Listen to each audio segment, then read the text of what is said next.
Hi everybody and welcome to In Good Company. I'm Nicolai Tangen, the CEO of the Norwegian Sovereign Wealth Fund. And today I'm in really good company with Robert Kyncl, the CEO of Warner Music Group, one of the world's largest record labels. Now, they have incredible artists, including my favorite Coldplay, Ed Sheeran, Dua Lipa, and even the Norwegian legends Aha. Very good. Robert, what a pleasure to have you on. Same here. Thank you so much. Now, we need to kind of kick off with your beginning. You were born in Czechia. And so how does your background shape you as the leader you are today? So actually, when I was born and grew up, it was Czechoslovakia. The country rebranded 3 times in my lifetime. It tells you something about change that I'm probably used to. But the way it shaped me was interesting. My parents, my mom was a teacher, my dad was a doctor, in a socialist, communist society, not earning much. But the values they instilled in my sister and I actually apply in the capitalist world in the United States. For instance, to always value education, because education is something nobody can take away from you. When you go through something like nationalization in Czechoslovakia, people are used to losing their possessions, but you cannot lose your education. So our parents were really focused on that. Or, my dad would say, whenever I was a competitive athlete, cross-country skier, and whenever I would fail somehow, my equipment failed, etc., my dad would be like, "Oh, that's great. Nobody's going to remember the fact that your bindings failed, but everybody's going to remember your ranking." And it was one of those wake-up calls to me early on that excuses don't really matter because those are forgotten, even if they're good ones, and that it's only the results that matter. I have to say, if you were a really good cross-country skier, you moved to the wrong country. You should have moved to Norway, right? I know. There are a lot of Norwegians who were kicking our butt. Absolutely. But you were also interested in music from early on, right? You played a couple of instruments. Yeah, very much. There's a saying that every Czech is a musician. And there are deep classical music roots in the country. And my sister played the piano, I played cello. And then after playing cello for about 3 years, I then played Spanish guitar. And my teacher actually is wonderful. He was a blind teacher who was a skier as well. So I was his teacher and I was his guide for skiing. And he was teaching me this wonderful art. And it was a great long relationship. And by the way, I just reconnected with him about 6 months ago, which was incredible. That's good. Now you've been doing incredible work at HBO, Netflix, and YouTube before you stepped in as the CEO of Warner Music Group. So just take us through the journey here. I started, like many others, in a windowless mailroom in a talent agency, stapling pictures together with resumes, which got mailed to casting agents. Those were my humble beginnings until I got promoted to an assistant, and I was pretty much doing this for the first 3 years of my career. And then early on, I joined a mutual fund company, which was a movie co-financing company early on in the 90s. And that's what I learned, how to value content, how it's paid for, and how it's distributed. From there, went to HBO. That was at its height, Sex and the City, Sopranos, etc. And I worked on the international side, launching territories, HBO India, HBO Korea. And then I did about 3-year stint in a VC-funded startup in the year 2000. That was like a risky move, right? From high-flying HBO to completely unknown company on the internet, which was just slow, right as the bust happened, right, in March 2000, the dot-com bust. And but our company, we were working through it, and within 3 years, I ended up at Netflix, which at that time had roughly 500,000 subscribers, and I was DVD by mail. And then 2005 started to focus on streaming, because we knew at some point we wanted to transition the business and disrupt our own disruption. And so I started to work on that, built up the team, and the rest is history. And then in 2010, I was recruited to Google and joined YouTube and helped basically grow it into what it is today. And at that time it was roughly $450 million in revenue. It was small, it was very messy, sued by lots of different people. And Eric Schmidt told me, figure out how you stop them from sending us paper, and instead we send them paper, meaning money. Commercialize, fix the relationships, commercialize it, and build a business. And and we did that, along with lots of other people. Why did you transition into the music industry? When you have two sort of hockey sticks like this, two big disruptive forces scaling, it doesn't really get any bigger than that, right? Netflix or YouTube, it doesn't get any bigger. So you have to actually set your sights on something smaller and more focused. So I chose music because I love music. We spoke about that. I think music has this incredible power of being absolutely ubiquitous. Everybody in the world has some kind of relationship with music, and everybody has a soundtrack to their life. Music is like a timestamp, basically. There's a bunch of timestamps throughout your life. And, I have this favorite saying that art decorates walls, but music decorates time. And I think that's very powerful. And because of that, music goes through ups and downs in the industry, but it's resilient and gets through all the downs. And I think it's incredibly interesting to work in a company, transitioning company from one thing that it has been to something new that it will be. And I just find that intellectually stimulating, and it's fun to work on that. It's amazing when you have reunions and you put on the music you played at the time. I mean, you are just back there, Yeah, exactly. No, but it invokes emotions, right? That's what happens. What do you listen to now? Well, obviously, I listen to all of our artists before their music is released. So we have like an internal system for that. So I do all of it, and it's kind of fun to do that, right? And then kind of try to imagine how that's going to do, and then kind of look how it's doing. So I like playing that game with myself. And what is your predictive power? It's not so great. And why do you think that is? Because I haven't really applied any system to it. I'm just doing purely by feel. And I think what you have to do is you have to have some kind of a method to the madness. You have to figure out some patterns that you follow, and then eventually you start narrowing your scope a little bit, and you get better at it. And I noticed that lots of folks who work here, say in A&R, they have different approaches to finding artists, selecting artists, thinking about hits, etc. But they have a system. And I think that's very, very important to have your system, because it just allows you to, progress and get better. And so I don't have it myself yet. I just kind of do it for fun on the side. Now, I asked Daniel Ek, the founder of Spotify, what he thought I should ask you. And so he had a question here. I've asked a lot of people, you see. So his question is, what's been the biggest cultural adjustment you have to make going from a technology company first, like YouTube, to a creative company like Warner Music Group? I think there are two. I'll name two. The first one is, I think there is this unfair assumption that everybody in the digital world has of, let's say, content companies, that they don't like technology. And when you come into a company like Warner Music, what you realize that all employees want it.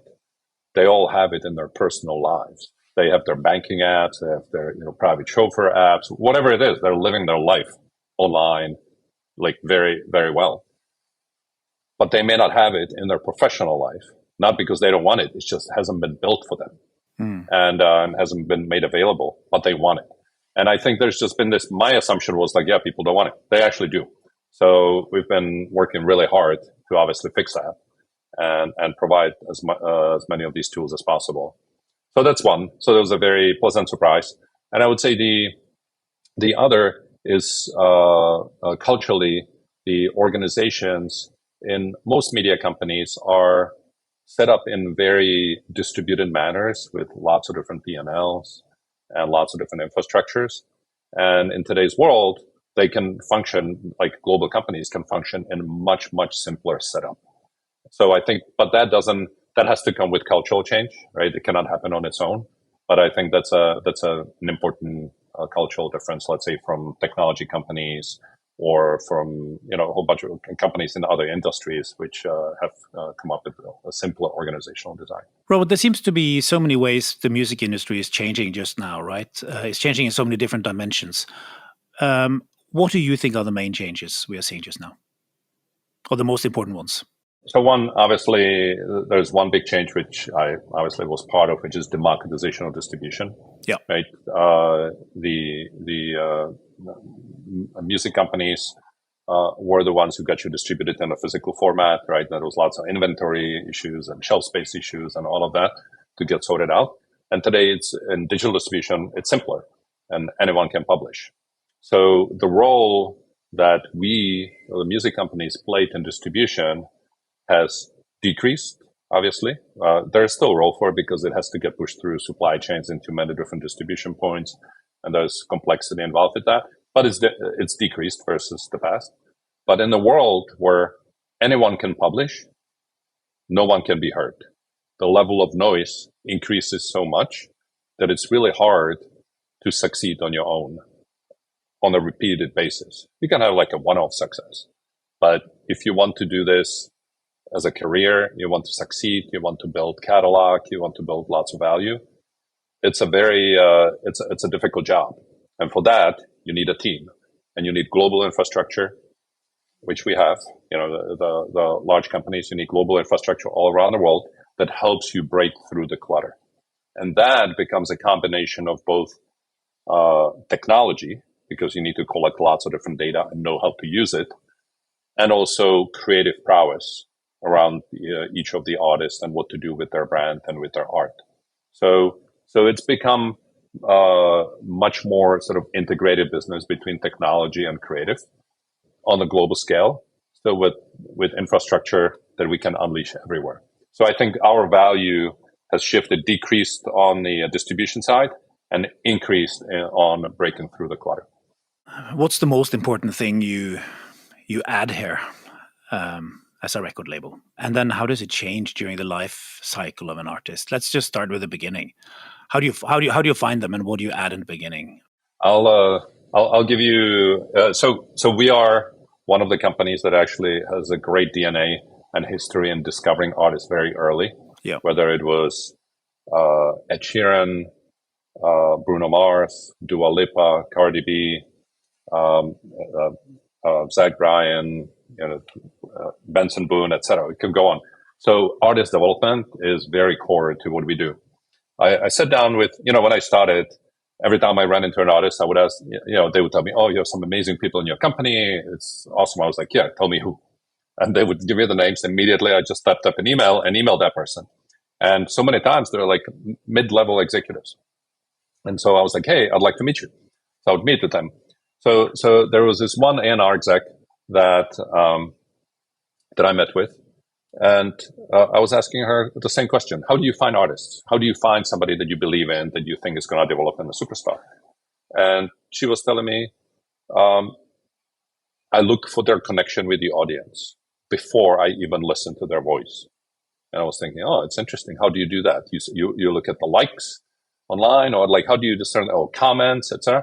He's like, no, I'm watching the audience. I was like, what do you mean? And like, in the live stream, it's like, no, I go to the shows. I was like, and this is a very young executive, by the way, like, in 20s. And I was like, well, but I thought that's what the older A&R guys were doing. I was like, well, I do that too. I was like, and how does that work? She's like, well, I watch the audience. And if the audience is an emotional connection to the artist, that is priceless. And it's amazing. And if it's there, and by the way, the connection is either they have misty eyes or crying, or they're shrieking, or they're laughing. And if it's there, then we work with them on the art and develop their voice and just like develop the artist's skill set. And the connection is there. And now we have something that we can really build a long lasting career on. And I was like, interesting. And she's like, and you know what's important? That if it's a female, that audience is teen girls, because they're the earliest adopters, and Shakira and Beyonce, etc. Right? And if it's boys, it's even more important.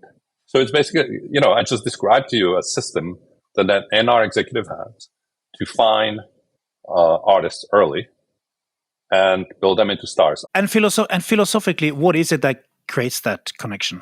It could be their attitude. It could be their lyrics, the topics that they care about. I think it's deeply personal, but it's it's got to be there. And it's what makes them unique. And but the thing that's interesting is like what I just described to you, it's not that you can like force this on another A&R executive, right? People have different systems. I'm giving you one. But it's like this is a young person who's very, very successful and then has discovered an artist, and has a system. Can that connectivity be learned, do you think? Can an artist learn to connect? I think people try over time. I think it probably can be, but it's easier to learn. Like if you have it, it's easier to obviously develop your art than learn the connectivity. But I think it comes with probably increased focus, to learn that connectivity. But this is all like the beginning, the nucleus of it, right? But then what we have to do is figure out, okay, how do we grow the artist audience and not go into big concert venues immediately that will be half empty, but instead grow them gradually and build up a group of fans that will be with them forever. And you just need to build a core from which everything grows. So let's say now I have my guitar. I'm playing in Camden Town, in some kind of bar. Robert Kyncl comes in. It's just like, hey, look at that guy, Nicolai. He's got great rapport with the audience. So you come to me, but just what do you do with me the next couple of years? How do you build it?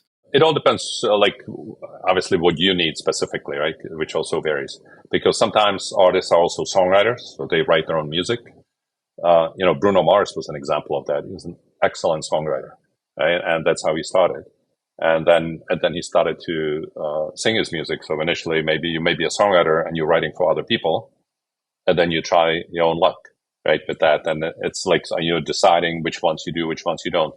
Or it's a collaboration with somebody. So many times it's also about not just about like perfecting your voice, but it's also about collaborating with the right people, whether it's songwriters that you work with or collaborations from singing perspective. So it all depends on who the artist is and what they need. There's tour support, right? Like helping them set up small tours that help them start building the nucleus of the super fans, right? That will be with them. All of that's work. And, there's a, really great example with Teddy Swims, one of our, current stars who, 5 years ago wasn't. And he has just done an incredible job with us to build up his core audience.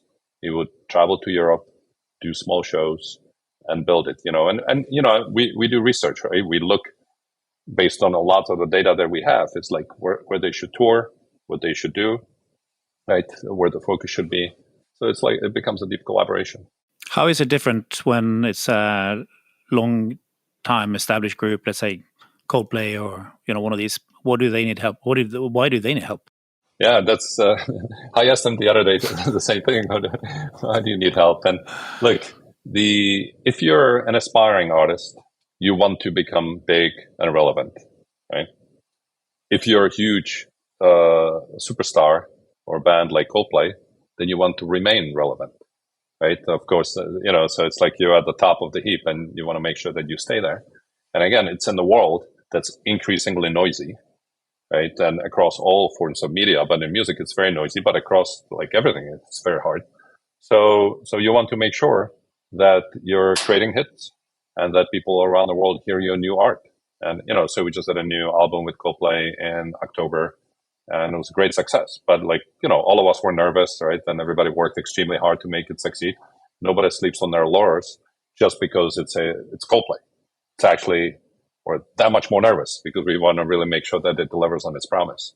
And so I think if you look at it today, no matter how much distribution has democratized, all the big stars are signed with large music companies, and because it takes a village. It takes a village. Again, if you're looking for sustained and repeatable success, if you're just looking for one-off thing, doesn't matter. The concert business seems to have changed and just become, a bit grander in a way, right? So Adele built a $100 million pop-up stadium. Many artists do like 10 nights at Wembley.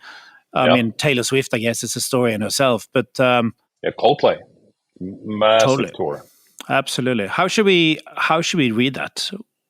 What is it a sign of? Well, I think initially there was a pent-up demand from COVID, right? Obviously, but then it's sustained, and I think in a world that's increasingly digital, people crave physical experiences. That's it. It's as simple as that. And if music decorates your time, right? It's soundtrack to your life, when you have a couple favorite bands or artists, and they're playing in a venue near you, you go, right? Because it's like you like the collective enjoyment. I think when you can enjoy, obviously a lot of people enjoy music by themselves, right? You're working out, biking, running, whatever, or even just at home working. But when people enjoy it the most is when they're sharing it together with others. And usually they start moving, they start dancing, right? And it's like expression of joy. So I think, live music is here with us to stay, and will continue to be very successful. Are you a good dancer? Nope. You should ask my wife. my wife is Dominican, which means she's an excellent dancer, and she will criticize me all the way till Sunday about my dance moves. How has the streaming concept changed what you do? Streaming is more efficient distribution, right? I spoke about in the past when it was, whether it was LPs or CDs or tapes, there was a lot of inventory, right? So that a lot of people who are in the inventory business, it's not that much fun, right? Like there's returns and breakage and all of that. So music is very fluid. It's perfectly aligned with the internet. It's very efficient distribution, and what it does is it reaches more people than before, and it allows people in a non-demand fashion, right? People could hear music before through radio. You're sitting in the taxi or in a restaurant and you hear it, but in a personalized way that you can select what you want and personalize it and have your playlist.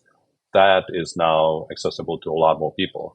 So it has grown the business, and I think obviously credit goes to Daniel Ek for driving Spotify, through the decades and building the business, as well as others. What we did at YouTube and Apple and Amazon, etc. So there's a lot of subscribers around the world, but still, even today, we are lagging SVOD, subscription video on demand, which we shouldn't, right? So you can imagine that there is still a lot more addressable audience for us to take.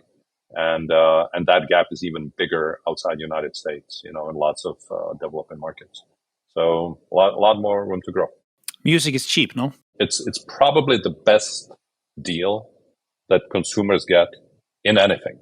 Yeah, it's definitely cheaper than X. Like if you think about it, it's cheaper than anything because it's been lagging inflation for a very long time. Why is it so cheap? Because, and I don't mean it as a criticism. It's, the industry post Napster and Kazaa and all the file sharing services was obviously on its knees. And then the streaming services came and drove growth. And pricing just remained the same from the time any of those services got established. Nobody has moved price up, despite, whatever inflation there may have been. But it was the right choice because that was the time to hunt. Hunt for new subscribers, right? And just focus on volume and focus on growth. And I think now we're entering the era where it's important to do both hunting in places where the penetration is very, very low and continue to do what we've done in the past. But then in territories where the penetration is high, maybe not as high as SVOD yet, but like high, then we also start harvesting on price, right? And increasing that. So I think, whatever worked in the past 15 years doesn't have to be applied exactly the same way to the next 15 years. And we just, we just need to be a little bit more laser focused and audience segmented in our approaches. So when you say harvest, you mean increase prices slowly and carefully until just below the point where they leave? Correct. Which of course nobody wants, right? We don't want that. The DSPs don't want it. But I think it's important to not have a one-size-fits-all strategy, which is what we all had, right, for 15 years, which was the right thing to drive growth. But now we got to have sort of two sizes. So let's say now the value of music to the consumer is 100. Where does the money end up? So what goes to the artist? What goes to you guys? What goes to streaming? It all depends on who the artist is. There's so many. That's one of the things I learned. There's so many. The company has grown. It's been around for many, many decades. And there's catalogs and there's new releases. There are distribution deals. So the spectrum is really, really wide. I mean, just think about it, right? We have deep, deep catalogs from Fleetwood Mac to Joni Mitchell, the Eagles. David Bowie. You got David Bowie too, right? Historic catalogs, which is just incredible what happens. By the way, my younger daughter, like one of her favorite bands is Fleetwood Mac. Right? She's 22 now. It's been her favorite band since 19, and it's just incredible the power IP that the power that IP has. Yeah, absolutely. Interestingly, one of the guys at AHA, Magne Furuholmen, he suggested I asked you about this. So kind of the pedigree artist, right? Yes. Where old songs are becoming new hits for new generations who they don't care when it was made or whatever, right? So yes. On that topic, just what have contributed to this renewed interest? So I have to say, actually, since you're speaking of AHA, I grew up in a communist country, closed borders, no freedom of choice of media or speech. There was very little imported music. AHA was one of the LPs that I got. Right? I think I had like 7 LPs when I was growing up. AHA was one of them. And so the sun always shines on TV. Yeah, and it's like it's it's like. So, but by the way, when I said that art decorates walls and music decorates time, for me, AHA decorated my time. And like I know exactly where I was, in the 80s in Czechoslovakia, and how it made me feel then. The renewal of interest comes in different ways. One, which is, we do these catalog licensing deals with all kinds of platforms. And then if it's an open platform, sometimes users for fun, take the music and they do something with it and attach it to a video. And sometimes that takes off. By the way, that's how Fleetwood Mac took off, and on TikTok. So it happens that way in a very, very organic way, right? And this didn't used to be there. The other sort of more managed way that this happens is when current artists want to remake a song that was iconic. David Guetta is like a master at this, right? David Guetta is one of our artists. He's a famous DJ and producer, and he just loves to find just iconic songs and remake them. And he just remade Forever Young, right, with Ava Max and Alphaville. And and it's like suddenly the song is just charting everywhere. But by the way, I have to say that one of the most incredible stories of the last 6 to 9 months has been Linkin Park. It's a band that released their first album with us in the year 2000. A few years ago, their lead singer passed away. They went through replacing him. The resurgence that they had last fall was like unlike anything we've ever seen. The success of their new album was insane. The pre-sales were the highest in Warner's history, and their catalog just shot through the roof. And this is a band that's been with us for 25 years, and it's just nobody deserves the success more than these guys. But it's incredible when that audience is there, it stays. It doesn't go away, and it just underscores the value of IP, despite whatever happens on the macro level. What are the challenges when it comes to copyright and the reuse and mashups of older music? The challenges, they've always been there with the advent of social media, right? And YouTube was the first one. So I actually had the privilege of working on that early on. This is like what I referred to when Eric Schmidt said, "Hey, figure out how you stop them from sending us paper," and we send them paper. And it's basically how do you track, fragments of copyrights in other copyrighted material or in other videos or audio, etc. And how do you apportion the money, and what tools you give. And so early on at YouTube, we built something called Content ID that allowed us to do that, basically fingerprint the content. And then as people uploaded it to YouTube, we would then be able to sort of parse it out and then have commercial relationships to give the copyright holders the ability to either block it or track it or monetize it. And then there had to be a commercial split, obviously negotiated for that. And I think that's the same thing that will develop in the age of AI, because it's basically just UGC on steroids. And so it's just everything is faster, bigger. But I think we've laid down a really good framework, more than 15 years ago for how to do this, and we can learn from that. What's the catalog you wish you had? More. more and more. There's so much. There are companies. I have all the catalogs you haven't got. Which one do you want to buy?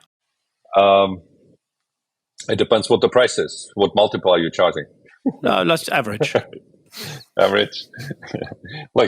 There's obviously iconic music like Michael Jackson, right, and or Queen. Again, I just named two where I also had the LPs behind the Iron Curtain in Czechoslovakia, right? So it just kind of informs that. But those two stuck with me along with AHA back then. I love. Those two I would obviously get. Unfortunately, competition has them, but such is life. But we have some really amazing ones ourselves, which I'm tremendously proud of. Another one I'm really proud of is Tracy Chapman. It's just, that one for me, it timestamps my college years here in the United States, right? So it's like different bands and different times. And it was so great to see her perform at the Grammys a year ago. And it's fun. Pink Floyd? Yeah, Pink Floyd as well. Yeah, that one for me would go to the 80s. In my life. Yeah, it's kind of funny because we have a jingle on the podcast, and we were thinking about having this money, right? But it was so expensive to have it that we made our own instead. We kind of touched on AI. Just how is it going to change your business? I don't think we know yet exactly, but we're very focused on it. I think there's two different ways that it can happen. One, just like for any other business where you use it for efficiency, right? So it's like, that's got nothing to do with music, right? It's just like, standard practices and sort of standardizing our workflows so that you can then, automate a lot of those and through application of AI. The other, which is music specific, is for what we discussed, which is how do you track and attribute? Yep. But the other is also creation, right? And there's obviously creator tools that exist today. There'll be more in the future, whether open source or closed source. And I think they'll ultimately have two types of outputs. One, which is what I would call more like background music, that it's not like associated with any artist. It's more like mood music. And I think AI will probably take a big chunk out of that, because, it will be easier to do it at larger scale, probably more, better precision, etc. So I would say that may be an area of music that may be under attack. That's pretty clear. The other is artist-centric music, and that's when so when you say mood-centric music, what is that, like Ibiza or Sundown? Lounge. I'm not thinking, like, when I listen to it, I have no idea who the artist is. Yeah. It's more like I'm working and it's just something playing in the background, elevator music. It's just, it doesn't have any clear artist association or voice. Sometimes it doesn't even have a voice, but sometimes, many times it does, but it's not branded with any artist. And that's why I'm using the words artist-centric for the other bucket, which is like, it's this is either Ed Sheeran or it's substantially similar to Ed Sheeran, right? Or Bruno Mars or Dua Lipa, etc. And I think this type of content we have to handle extremely carefully, because it's obviously people's identity and their livelihood, etc. But like, very importantly, their identity. And here it needs to be very permission based, whether they want to be sort of duplicated or not, and whether it's their existing songs or completely new songs. But this is the area where we're really focused a lot. And our work on this is with three constituents. One, which is the platforms themselves, because that's where the content ends up. Yep. Right? So how we treat that. The second is with the model companies. And the third one is with the governments, sort of in this order, in that ascending order of priority. Because obviously with government, it's important to work on things like AI, and No Fakes Act, etc. But sometimes it takes a long time for it to actually come to fruition, right? Doesn't mean we don't do it, but we don't rely on it. So it's a multi-front work. Robert, let's change tack a bit. What's the corporate culture like at Warner Music Group? It's I kind of call it a 15, depending on where our market cap is, 15, 16, 17, $18 billion startup. because you want to retain that, right, as much as possible, to have the entrepreneurial feeling. At the same time, we're a public company, which means lots of reporting and stability and visibility, etc. So I'm constantly sort of juggling these two feelings, that I want to move fast and disrupt things fast as a startup, and at the same time, I gotta operate within certain structures. I would say it's very entrepreneurial, and you kind of have to. I think the best way to tackle it is that you need to decide as a leader which roles can be entrepreneurial and which ones need to be much more structured, right? Because that's really the way to manage. Because you can't apply all the same to everybody, and I think that's a mistake. So that's what I'm feeling through, and feeling my way through. And obviously, the closer they are to frontline, to the artists, you want them to be entrepreneurial. And the closer, so the more right brain, right, the more entrepreneurial you want them to be. And the more left brain, the closer to the center of the company, the more structured. And then you can have like a global platform that unleashes the creative people. What are the challenges of having the left and the right brain in the same company? That's the fun of putting that together. Because I don't think that you can have a successful company in our space that doesn't have both. It doesn't work, because if it's only right, it's going to be too small. It's not going to scale enough.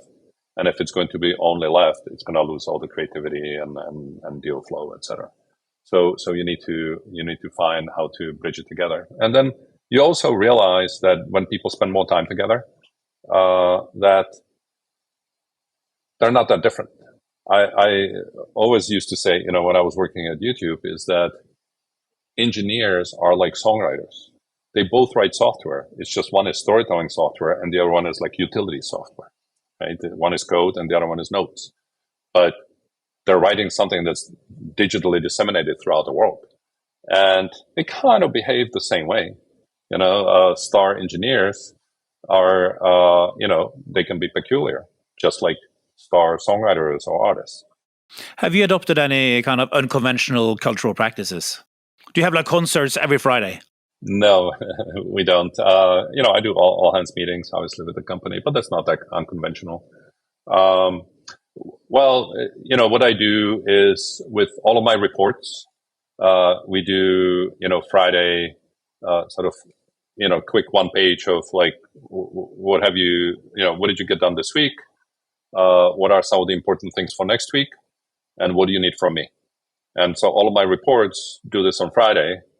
I read it over the weekend and I know what I'm going into next week, right? And maybe I realize, okay, I need to set up 2 meetings on this topic because, it came up through the documents. And it's a very efficient way to understand what are the important things happening every week in the company.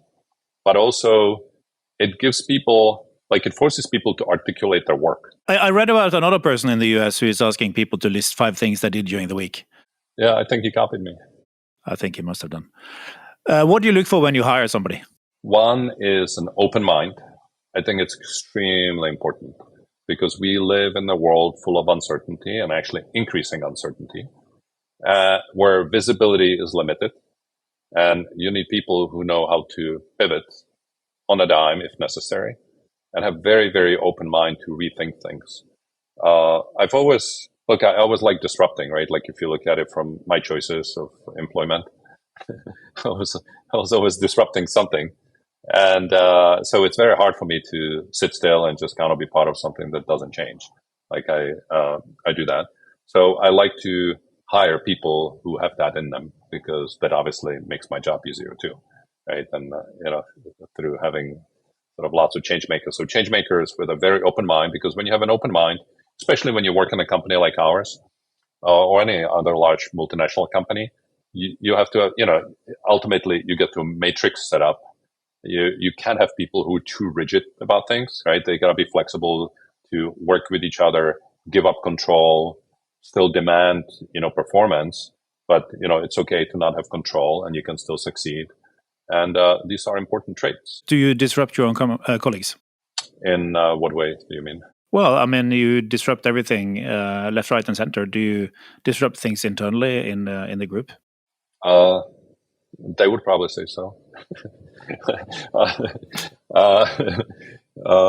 I think I actually work with our head of HR quite a lot, because a lot of these things tie to, what your HR processes are and how certain things are set up. And, and, and also, with our head of comms, because one of the things that I learned is that you can do all the different things, but if people don't know it, if the message doesn't translate, if it doesn't resonate, you don't have people on board, ultimately it doesn't work, right? And you don't accomplish anything. So, having the collaboration around communications becomes much, much more strategic. How do you communicate internally? How do you get people to climb the mountains? So, all hands meetings, right? And again, those, it's not just me, right? Obviously, I include other colleagues from the leadership team. How often? How often do you do them? We do it every 6 months, and we'll see. If I didn't want to, in my previous job, we did it every quarter. I didn't want to overload it right away. We have a lot of things to do, lots of change. But now we're doing it every 6 months, but it brings the company together, which is important. The thing that I do every week on Friday is I publish basically what I read this week on a Slack channel. So it's not spamming the whole company. It's only people who want to follow that, and which is quite a lot. But I find it helpful because I read a lot of news, whether it's political news or entertainment news or business news, just every day, at least an hour of that. So I basically collect not everything that I've read, but basically a bunch of notable stories, and then I share them. What kind of things do you read? There's an headlines newsletter that I get from one person that gives me like probably 100 headlines every single day on different important topics. So that's like my most succinct way to absorb everything that's happening in the world right now. What is it called? It's his name is Abe. Is it Abe Burns? I forget. Right. I'll get it back to you. I'll get back to you on that. And but it's extremely useful. And then I read Wall Street Journal. All of the publication, Bloomberg, FT, New York Times, etc. So I read all of those. Then I go through Apple News, because then you rope in a whole bunch of other one. It goes beyond business, right? So it's more into like general life, etc. And then I have lots of different newsletters that I subscribe to, like Strategery, etc. Ben Thompson, and just read all of that on topics that have nothing to do with Warner, right? But just to be generally smarter. If you were to distill it down, what is driving you each day? When you work with amazing creative force, artists and songwriters, and for me, the favorite part of my job is meeting them. When you work with them, what drives you is that you want to figure out the best way that we can help them unleash their art on the world. And that's kind of fun, right? Because when you see that happening, and when you see the blue flame then getting bigger and, until it's like really flaming, it's incredible. And in order to do that, you have to not sit still and disrupt the company itself, right? Because the industry is changing, and that's also cool. So it's like, for me, it's the constant evolution and the ability to shape things for the future. Again, it's disruption. It's I guess in one word, it's disruption, right? Because I think through disruption, you find opportunity. It makes you stronger, smarter, and you can't be afraid of it. And I just don't like to sit still, and so this job allows me to do that. And when you have to sit still, how do you relax? I don't really, by reading news. But no, I like watching TV a lot, actually. That's like my favorite way to completely disconnect. I'm voracious watcher of movies and TV shows, and a lot such as White Lotus, Lioness. I love a lot of stuff that's on Paramount Plus. All the Taylor Sheridan shows, Yellowstone, and so I love that. Gilded Age on HBO was fun, but obviously White Lotus is great, and Black Mirror on Netflix, amazing. Drops of God on Apple TV Plus, incredible show. There's just so much. The New Look on Apple, incredible. So there's just so much great stuff to watch, and yeah, so that's a way for me to completely disconnect. We have tens of thousands of young listeners to this podcast. What's your advice to them? What is it that you have told your two daughters? Sort of the same thing that my dad told me, which was, nobody will remember the reasons why you failed. They'll just remember your ranking or whatever the result is. Just focus on driving results, and always stay 2 steps ahead of your boss. I learned it on one of my first jobs 30 years ago when I was an assistant, where my boss told me, be 2 steps ahead of me and you'll be a winner. And, of course, there's 2 steps means there's a tree, right, of decisions. But it literally stays with me to this day. That's how I think about things, because it allows you to iterate very quickly with people when things are thought out a little bit more. And it doesn't have to be precise. How do you stay 2 steps ahead of your boss? Anticipation. You anticipate what is the next question after you've answered the first one, right? And you've answered it this way or that way, and then you got maybe 4 scenarios, but you just kind of think it through. So you prepare it, and because of that, you can have much more dynamic conversation versus, I have to get back to you on this and that. You progress and you make faster progress. So I think that's really, really important. It stayed with me. Honestly, I learned that in my late 20s, and it stayed with me to this day. And I say this to my daughters. I mean, this might not sound that nice, but when you say, I'm doing my best, if the result isn't good, it means there's no more upside from you. Right? So, you should think about that before you say that, right? That you're doing your best. And, so it's, there are a few things like this. And I think the immigrant mentality in me is, I always felt, because I have an accent, I always felt like it probably holds me back somehow. So I have to do more. I don't have connections. I was like, I have to do more than the Americans, right, in order to get the same. And when you do that, somehow it stays with you, and then you always just end up doing more, always. And so I think it's good to outrun the other people. Well, Robert, all I can say is that it doesn't sound like your immigrant accent has held you back too much. It's been incredible talking to you. What a fun company! What an incredible world! And big thanks for coloring our times with this incredible music and for making life so much fun. Thank you. We're really proud of the company. We love what we do, and and we're disrupting ourselves and working on providing even much greater value to artists and songwriters and users all around the world, and being good partners to our distribution partners.